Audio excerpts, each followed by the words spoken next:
Bonjour et bienvenue à toutes et à tous dans Multijoueur, votre rendez-vous jeux vidéo sur Tech & Co. Et bien cette semaine, on va se projeter dans l'avenir, un avenir assez proche quand même, c'est-à-dire la fin d'année. On va parler des tendances, de ce qui vous attend, de ce que vous attendez vous sans doute, et puis voilà, de l'état du marché global. Et pour ça, j'ai deux invités, deux nouvelles têtes avec nous. Charlotte Massico, bonjour. Bonjour. Alors, directrice gaming et multimédia chez Fnac Darty. Donc bien placé pour nous parler de ce qui nous attend en fin d'année. Et face à toi, Bertrand Amar. Comment ça va, Bertrand ? Ça va très bien, et toi ? Écoute, je suis ravie de t'avoir sur ce Également, plateau. ravi C'est d'être moins là. bruyant que la dernière fois où on s'était vu. Directeur e-sport chez Webedia. Ouais, Et voilà, tu vas nous raconter ce qui nous attend, notamment à la Paris Games Week. en termes de compétition e-sport, absolument. On va parler un petit peu e-sport. Ouais. Tu ne viens pas que pour ça, mais là-dessus, tu es quand même pas mal calé quand même. Avec plaisir. Et voilà, et on va commencer donc cette émission par l'actu à chaud avec une nouvelle venue, elle aussi.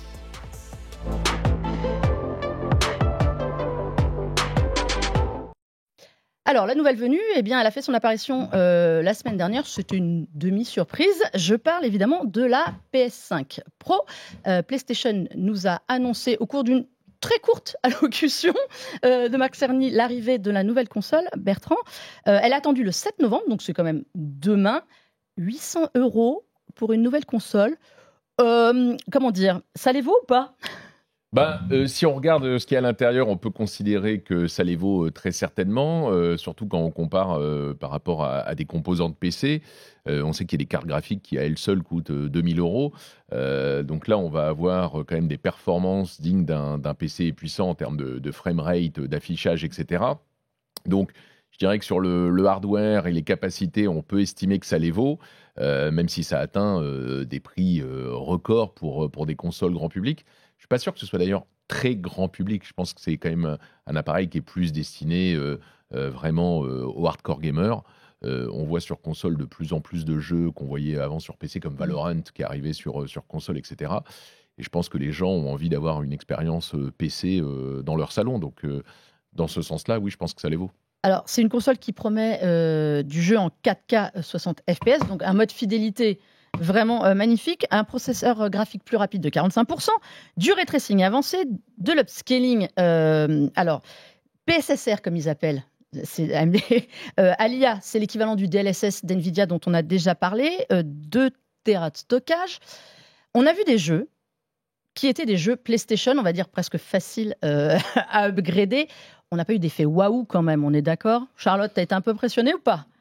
Alors, pour l'instant, on pense que c'est quand même un produit d'avenir. On pense qu'effectivement, il y a des jeux qui vont sortir pour ce type de console. Hein. On a tous en tête GTA 6, par exemple, où on attend de voir ce qui va se passer. Nous, on est assez certain que certains de nos gamers vont quand même aller dessus.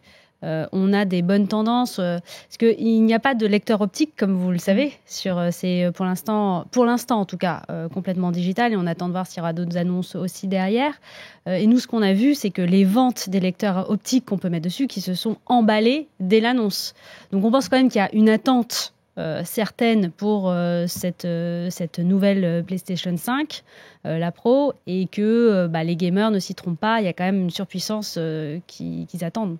Alors, c'est intéressant ce que tu dis parce que c'est 350 € de plus que la PS5 Slim qui a été lancée il n'y a pas si longtemps que ça, qui existait en effet en version dématérialisée totalement et possibilité d'ajouter un lecteur. On comprend que c'est le même lecteur qui va arriver. Est-ce que sur la PS5 Slim, il y a eu de la vente de lecteurs supplémentaires ou pas beaucoup, où les gens ont vraiment adhéré tout de suite au dématérialisé ? Non, il y a eu de la vente de lecteurs. Là, par contre, on voit un engouement et ça a explosé. Les ventes ont explosé assez rapidement sur cette nouvelle depuis l'annonce. Donc, on est certain qu'il y a quand même ce qu'on appelle un peu plus les hardcore gamers, ceux qui ont leur collection, qui sont prêts à dépenser effectivement un peu plus, puisqu'on se parle de ça, hein, aussi de dépenses, attendent avec impatience ce produit. C'est quel profil à la Fnac, vous évaluez ça comment, ce profil des joueurs qui vont arriver, ça va représenter quelle marge ? Parce que je me souviens que la PS4 Pro, par rapport à la PS4, il n'y avait pas eu non plus énormément, beaucoup de gens étaient restés fidèles à la PS4. C'est de l'ordre de quoi ? Parce que comme on l'a dit, c'est pas forcément pour tous les joueurs, ça va être des joueurs très très avancés. On attend quoi à peu près comme marge ou taux de conversion, on va dire ?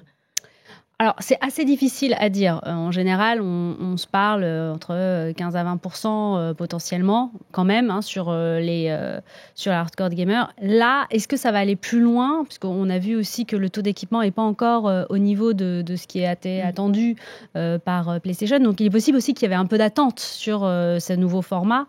Donc, les semaines qui vont venir vont être déterminantes et vont nous dire, nous, on a quand même des bons signes comme quoi ça va être un succès. Malgré le prix. Malgré le prix. Bertrand, tu penses aussi toi, que ça va être un succès? On a besoin de jeux, surtout là, pour le moment. On a vu que des jeux. Honnêtement, moi, à l'œil nu comme ça, j'ai pas vu de différence. J'ai pas vu un truc dingue. J'ai vu du détail, mais comme le passage PS3 à PS4, par exemple. Complètement. Moi, je me souviens que quand la PS4 était très attendue, et puis The Last of Us est sorti en juin de 2013. Ah bah c'est marrant, on voit des images de The Last of Us.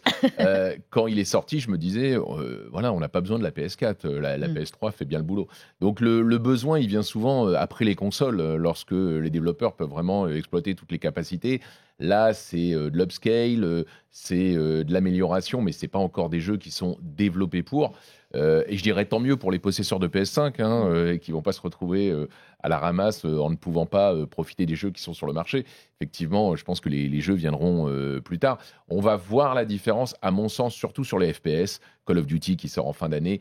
Tous ces jeux qui ont besoin d'un gros framerate, notamment lorsque on met une manette sensible et qu'on tourne vite le viseur, etc. Là, ça se ressent. On voit la différence avec les PC lorsqu'on joue sur console. Donc pour ces joueurs, je pense que la différence, elle sera visible. Pour le joueur d'un jeu de plateforme plus occasionnel, etc., il n'y a pas d'urgence à acheter le modèle Pro, quoi. Est-ce qu'elle est pensée pour la compétition, cette console? Alors, justement. Alors, il y a relativement peu d'e-sport aujourd'hui sur console. L'e-sport se déroule sur PC. Même les jeux qui sont sur console et sur PC, généralement, les compétitions sont sur PC. Les seules compétitions vraiment e-sport majeures sont sur les jeux de combat. Ça peut effectivement améliorer, puisque là on sait que sur les jeux de combat ça se joue à l'image près, donc ça peut améliorer, même si c'est des jeux qui tournent plus que bien sur les consoles actuelles, quoi.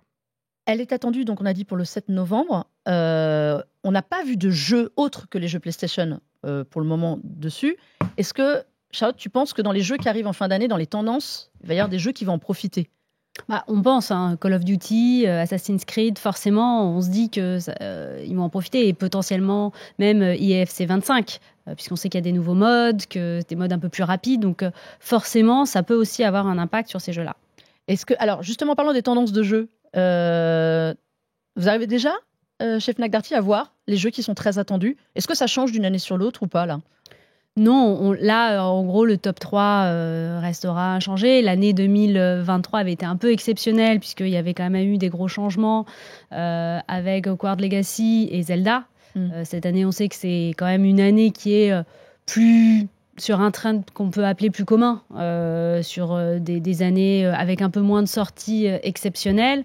Donc, on aura toujours le top 3, effectivement, IFC 25 et certains jeux Nintendo et Call of Duty, bien entendu, fin octobre. C'est quoi la tendance de l'année? Tu dis on est un petit peu sur une année... Alors, évidemment, l'année dernière, c'était tellement à part, avec des vraies surprises en plus de ce qu'on attendait.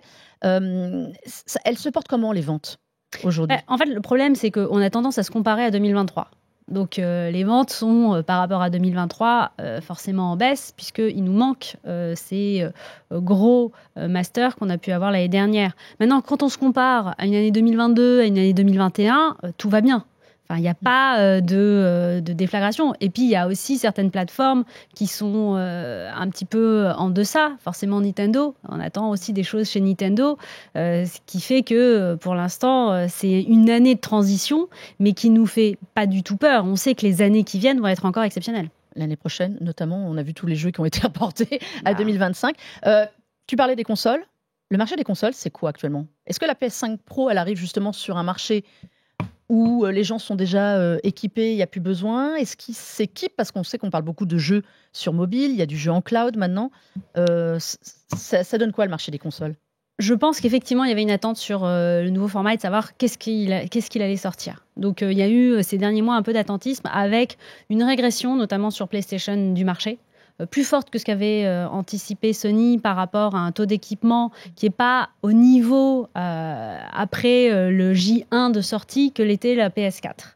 Donc c'est pour ça qu'on attend aussi beaucoup de la PS5 Pro, ou alors qu'effectivement les gamers vont se dire c'est pas grave, je vais acheter une PS5. Et puis on attend aussi les grosses sorties qui vont être un peu ce qu'on appelle un peu game changer pour aller vers la PS5, que ce soit pro ou non pro. Comme a été Hogwarts Legacy l'année dernière, parce qu'il y a eu un boom sur le début d'année quand ce jeu est sorti et que clairement il nous fallait la PS5 pour pouvoir jouer vraiment à ce jeu-là. En plus, les versions PS4 et Xbox One étaient sorties, Xbox One, étaient sorties beaucoup plus tard, et ça n'a pas été des super versions. Ouais. Est-ce qu'il manque de concurrence, PlayStation, pour pouvoir se permettre une console à 800 balles aussi? Oui, c'est sûr qu'ils en profitent. Là, on sent qu'ils sont pas très attaqués et donc ils sont confort, ils sont à l'aise. Mais je pense pas qu'il manque de concurrence. Effectivement, on attend Nintendo avec un nouveau hardware qui se fait attendre. Pour autant, Nintendo va encore faire, à mon avis, une belle fin d'année. Moi, j'attends énormément le Zelda, le premier Zelda où on jouera Zelda. Qui arrive très vite, d'ailleurs. Qui arrive à la fin du mois. Ouais. Donc, je pense que Nintendo peut toujours compter sur son line-up, ses licences pour continuer à vendre du jeu, même sur une console qui est un peu vieillissante. Oui, non, je ne pense pas qu'on puisse considérer que Sony manque de concurrence, parce que le marché est dynamique, la concurrence, elle est globale. Tu parlais du jeu mobile, les jeux PC, donc ils sont malgré tout toujours obligés d'innover, et on voit qu'ils ne se reposent pas. Niveau software, ils sont très forts. Astrobot est un chef-d'œuvre, à mon sens. Donc non, je ne pense pas qu'ils sont dans une zone trop confortable, même si effectivement il manque un peu de concurrence. Astrobot qui, rien qu'à lui, à mon avis, pourrait déjà donner envie de s'équiper en PS5 à ceux qui ne l'ont pas. Et ça mérite. Ça mérite. On en parlera, parce que je la monte maintenant. On a quand même la belle manette Astrobot qui arrive. Bon, 80 € quand même. C'est une édition limitée, mais elle est collector à ce prix-là. Charlotte pourra rien nous dire, mais on sait que Nintendo prépare aussi la suite de la Switch. Donc ça, c'est pour 2025. C'est pour doper les ventes de tout le monde. C'est quelle date C'est quand Elle ne peut rien dire. Elle ne dira rien. Elle ne sait pas. Je ne sais pas. Il y aura un autre événement pour savoir de quoi la fin d'année sera faite. C'est la Paris Games Week, qui revient cette année du 23 octobre au dimanche 27. L'occasion de voir tous les jeux. On a eu un premier aperçu des éditeurs, première annonce des éditeurs qui sont présents. On sait qu'il y aura Capcom pour montrer Monster Hunter Wilds, qui pour moi, j'y ai joué à la Gamescom, pourrait être très très bien sur la PS5 Pro. Bandai Namco présentera Dragon Ball Sparking Zero et Little Nightmares 3. Que j'adore toujours. Il y aura Riot, il y aura Ubisoft avec Assassin's Creed Shadows, évidemment, et notamment une compétition sur Rainbow Six qu'ils ont prévue. On va parler compétition e-sport avec toi, justement, Bertrand, parce que Paris Games Week à Webedia, vous connaissez bien. Qu'est-ce qui nous attend, compétition e-sport? Ça va être encore un temps fort du salon? Oui, on opère depuis l'origine de la Paris Games Week, la grande scène qui s'appelait historiquement le SWC, la Coupe du Monde des jeux vidéo, et qui a évolué au fil des années un petit peu comme un festival finalement, où on a chaque jour une compétition différente en tête d'affiche, en après-midi, et avant un programme avec d'autres compétitions ou des sections plus avec des influenceurs, des choses comme ça. Donc cette année, on a clairement le plus beau programme qu'on ait jamais eu, où on a une compétition majeure et parfois deux chaque jour. Il faut bien se rendre compte que finalement, sur cette scène, même si ça s'appelle la Paris Games Week, on a des compétitions, des finales de compétitions françaises, certes, mais aussi européennes et même mondiales. Donc on a, depuis cette grande scène qu'on opère, des broadcasts, des diffusions dans toutes les langues et dans le monde entier. Donc c'est vraiment la scène qui permet aussi à la Paris Games Week de rayonner clairement au-delà de nos frontières. C'est vrai que c'est devenu un temps fort de la Paris Games Week. Maintenant, il y a un espace qui est de plus en plus grand. Il sera encore plus grand que l'année dernière ou pas? Non, on est sur la même taille. Parce on que là, a 2000 sièges, 2000 places assises, 2000 places assises, ce qui est déjà conséquent. Mais sur certains shows, là je vois des images de Flip and Spin, qui est la compétition Rocket League sur laquelle on a les meilleures équipes du monde, notamment BDS qui vient de gagner les Worlds de Rocket League au Texas ce week-end et qui seront là avec le même line-up.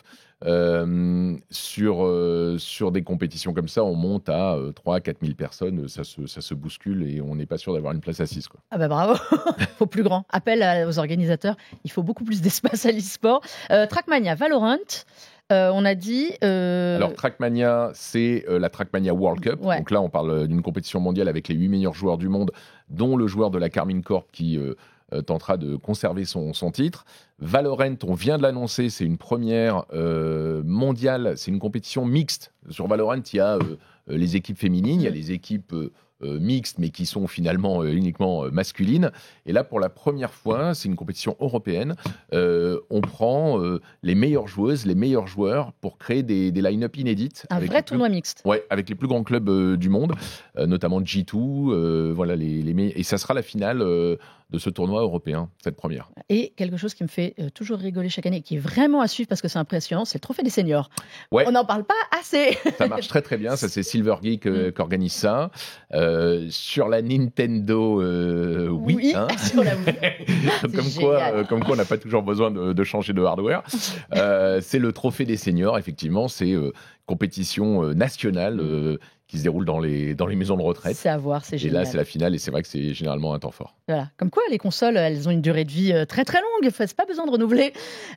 Côté Fnac Darty, vous serez aussi présent comme tous les ans. Oui, comme tous les ans. C'est un moment important. C'est un moment qui est hyper important pour nous parce que on peut démontrer les produits, les nouveaux produits qui sortent. Et puis nous aussi, on a au-delà de l'e-sport, puisque nous on s'est plutôt positionné sur l'animation autour du gaming et les influenceurs, les gamers qui viennent aussi à la rencontre du public, qui viennent animer, partager des moments, jouer aussi contre le public. On sait aussi que c'est quelque chose qui est très recherché par les gamers, peut-être même les un peu plus jeunes. Et donc on va avoir une trentaine d'heures de direct en permanence, tous les jours, de 10h à 18h tous les soirs, pour animer tout ça avec de grandes animations. Et puis, on pourra essayer les produits, comme on a toujours fait. Et puis, on a notre boutique, forcément. N'oubliez pas. N'oubliez pas la boutique Fnac. Où il y aura effectivement en plus des produits qu'on ne vend pas en général chez Darty, tout ce qui est autour de e-sport, des équipes. Donc ça va être assez sympa. On parlait d'e-sport justement. Est-ce que c'est un marché qu'on voit grossir quand on est côté retail, au niveau de l'équipement, au niveau de l'engouement des alors je ne vais pas dire des sportifs de haut niveau parce qu'en général ils sont équipés, mais des plus jeunes? Est-ce qu'ils ont une recherche spécifique ou pas sur du matériel? Ça se sent, c'est plus juste pour s'équiper, pour jouer. On cherche du matériel de pointe plus? Non, aujourd'hui, il y a aussi ce qu'on peut appeler les fans. Et c'est bien ça dont on se parle, c'est que le e-sport devient de plus en plus populaire. Et nous, c'est aussi ça qu'on essaye de faire chez Fnac, c'est de présenter tels des artistes, finalement, des artistes, des sportifs, ces gamers, et qui viennent à la rencontre du public. Comme on peut faire des séances de dédicaces sur un chanteur, on fait aujourd'hui, avec le Fnac Gaming Tour, on fait des animations en magasin où ils viennent à la rencontre, encore une fois, de leurs fans. Et c'est bien de ça dont on se parle. Il y a forcément on équipe les gamers parce que c'est aussi du sport de haut niveau qu'on peut copier tel que on peut le faire avec tous ceux qui se sont inscrits à la natation ces derniers temps. Mais et c'est bien de ça dont on se parle, c'est tous les produits dérivés qui sont recherchés et sur lesquels on commence aussi à venir et qui n'étaient pas forcément présents il y a quelques années. Ça se médiatise de plus en plus, Bertrand, l'e-sport. La Paris Games Week, c'est une occasion aussi de médiatiser beaucoup plus l'e-sport? Oui, la Paris Games Week, c'est notamment là où est publié traditionnellement chaque année le baromètre France e-sport, qui mesure précisément l'audience. La première édition, c'était en 2018. Et ce qu'on a remarqué, c'est qu'entre la première et la dernière édition en 2023, l'audience de l'e-sport en France a doublé. Donc oui, la mesure de l'audience, nous on le voit, chaque année, on se dit... on va pas pouvoir aller plus haut, et avec notamment la LFL, chaque année, on va de plus en plus haut. Les audiences de la LFL ont été multipliées par 8 depuis le lancement de la compétition en 2019, et cette année, en 2024, on a encore battu le record en viewers moyens. C'est une compétition qui est suivie par 50 000 viewers par minute en moyenne sur plus de 200 heures de compétition, c'est énorme, avec des pics à plus de 200 000. Donc oui, on voit que les audiences augmentent, effectivement, notamment via des équipes portées par des influenceurs. C'est un peu la spécificité du marché français. Ah, c'est vrai ? Ouais, vraiment. Ça marche pas du tout comme ça. Enfin, ça marche beaucoup moins comme ça à l'étranger. C'est-à-dire qu'en France, on a eu plein de talents, d'influenceurs qui viennent du gaming, qui viennent de la compétition, qui viennent de l'e-sport dans une certaine mesure, qui se sont mis à créer leur équipe, embarquant leur audience et transformant leur audience en supporters. L'exemple le plus... c'est Carmine, évidemment, avec Kameto. Mais derrière, on peut penser à Gentlemate, Squeezie, Gotaga. On peut penser à Aegis, avec Shones et Mister MV. On peut penser à la Team du Sud, avec Sleepix et Six Sense. Beaucoup de streamers comme ça, qui ont monté leur équipe. Solari, évidemment, qui était presque les premiers. Pionnier, et ça, c'est vraiment la particularité de la France. C'est pour ça qu'on a des audiences qui sont mainstream, et qui font que l'e-sport aujourd'hui commence à intéresser des broadcasters, des diffuseurs traditionnels. Bah, tu me tends bien la perche, merci.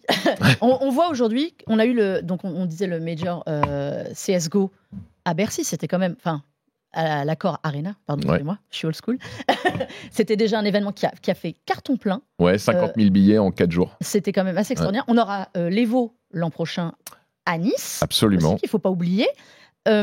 En ce moment, il y a la Coupe de France League of Legends. Ouais. Alors, je crois que le nom exact, il y a un sponsor avant, je ne sais pas si je peux le dire, qui profite cette fois d'une diffusion côté France Télévisions sur la chaîne Twitch, qui est France Télévisions / je vais y arriver. Et ce sera carrément, à partir des 16e, sur France TV, donc la plateforme de replay. Ouais. C'est une première. C'est une première. Alors moi, j'ai un souvenir, il y a très très longtemps, où à TF1, on avait voulu, j'y étais, s'intéresser à l'e-sport, et sur la chaîne Extra, qui est un peu le même système, on avait commencé à diffuser de la compétition, ça prenait pas. Je vous parle d'un truc qui a 7-8 ans. Aujourd'hui, on est prêt pour ça ? Ouais, aujourd'hui, on est prêt parce que je pense que l'erreur qui a été faite pendant des années, c'est que des chaînes se sont positionnées en médias de complément. C'est-à-dire qu'il y avait la compétition qui était sur Twitch et TF1 ou d'autres ont essayé de le diffuser en télé. Ça marche pas. Ce qui marche, c'est quand le diffuseur devient le diffuseur exclusif. Quels que soient les canaux, que ce soit sur Twitch ou en télé. Bah oui, parce que on va toujours aller au plus simple. Donc, si la compétition est disponible sur Twitch, sur les canaux traditionnels, on ne va pas aller la regarder en télé. Donc oui, on peut... moi, je peux citer le nom, c'est la Banque Postale Coupe de France. Toi, tu as le droit. Effectivement, comme dans le foot, elle oppose les équipes de la première division, la LFL, de la deuxième division, la Div 2 et du circuit amateur. Donc, c'est vraiment la grande compétition de fin d'année. Et effectivement, pour la première fois cette année, elle est en exclusivité. C'est ça qui change. Elle est en exclusivité chez France Télé. Et ils ont mis en place un dispositif qui est extraordinaire. C'est-à-dire qu'il y a d'une part, sur Twitch, rien ne change pour les fans de League of Legends. C'est-à-dire qu'ils retrouvent leurs mêmes commentateurs, pseudo TP, Chips, Noah, etc., toutes les stars du cast de League of Legends, mais sur la chaîne Twitch de France Télé, /. Donc là, ils ont juste à changer de chaîne Twitch. Il n'y a pas de révolution. Et ce que fait France Télévisions, ce qu'on fait avec eux, c'est qu'on produit un flux parallèle, mainstream. Donc c'est génial, où là on est sur France.tv, donc sur les téléconnectés, sur les mobiles, sur les tablettes. C'est l'application, voilà, il faut dire aux gens, c'est l'application. Ouais, c'est l'application France.tv, mais ça marche aussi sur les téléconnectés, sur l'application. Et là vous avez la compétition, mais on vous explique ce qu'est League of Legends. Je ne sais pas si l'une et l'autre, vous connaissez League of Legends. Oui, quand même. C'est compliqué. C'est quand même un jeu qui est très compliqué. Ouais, il faut vraiment... c'est un jeu qui est beaucoup regardé, parfois même plus que joué, mais... pour avoir les codes, donc là c'est TFT, c'est pas League of Legends, c'est voilà. Les images qu'on va dire, pardon. Mais en tout cas, pour comprendre la compétition, il faut avoir les codes. Et là, ce qu'on permet, je trouve, c'est une super innovation, puisque en fait, de nouveaux téléspectateurs vont peut-être devenir des viewers en découvrant League of Legends et en arrivant à le lire. Et c'est Marie Palot qui anime. Marie, qu'on a eu dans l'émission aussi. C'est Marie Palot qui anime cela avec un expert pour lui expliquer tous les codes de LoL. Est-ce que c'est une bonne chose de voir enfin l'e-sport prendre de l'ampleur, sortir de, je ne vais pas dire des simples chaînes Twitch un peu intimistes et des petites compétitions qui pourtant réunissent beaucoup de monde, de voir que ça prend de l'ampleur. Là, il y a la Carmine, on parlait de la Carmine Corp, ils vont inaugurer quand même leur stade à Évry à partir de ce vendredi et samedi. Ils font un peu la fête pour ça. À Évry, ça s'appelle les Arènes d'Évry. On prend des structures qui existaient. On connaissait Vitality qui avait sa gaming house un peu à Paris. Là, on entre dans une nouvelle ère. C'est intéressant. La Fnac, quand est-ce que vous faites une équipe e-sport ?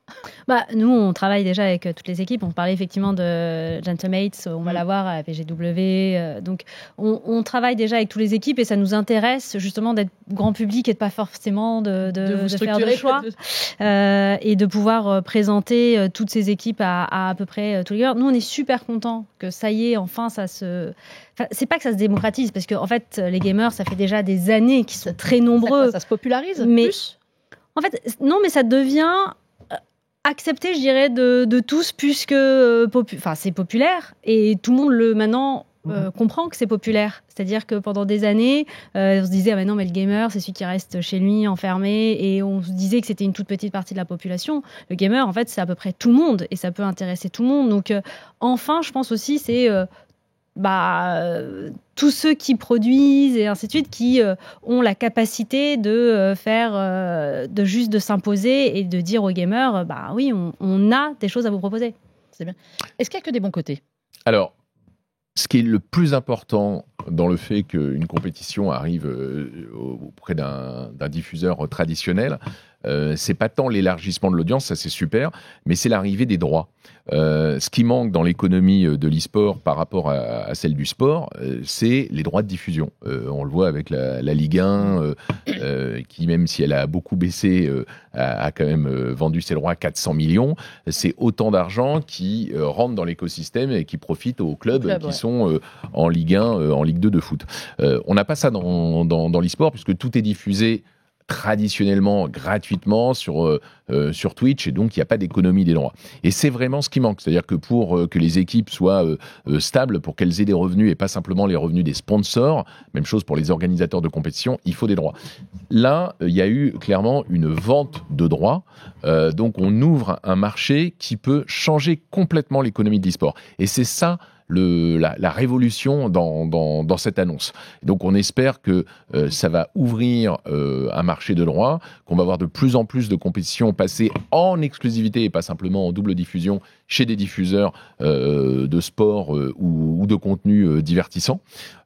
C'est vraiment possiblement une bascule du modèle économique de l'e-sport qui est en train de se passer. Si l'e-sport commence à demander 400 millions d'euros à France Télé, je ne suis pas sûr qu'il continue souvent. Hein. On n'en est pas là, mais même beaucoup moins, ce serait déjà beaucoup. Mais ça veut dire... La diffusion pendant la Paris Games Week, ça va être où ? Sur les chaînes Twitch de chaque compétition Exactement.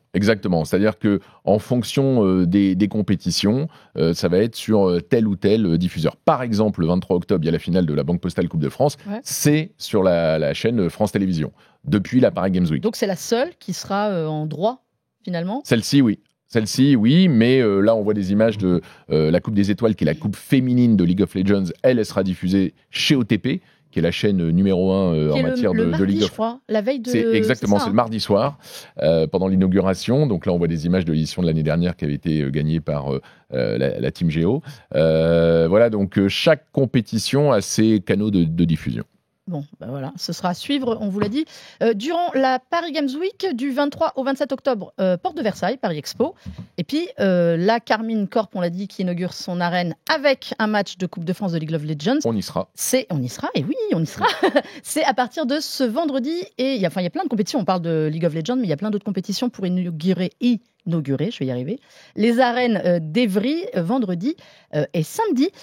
On va passer rapidement, parce que j'ai un petit produit à vous montrer, dans la partie « À quoi on joue ?»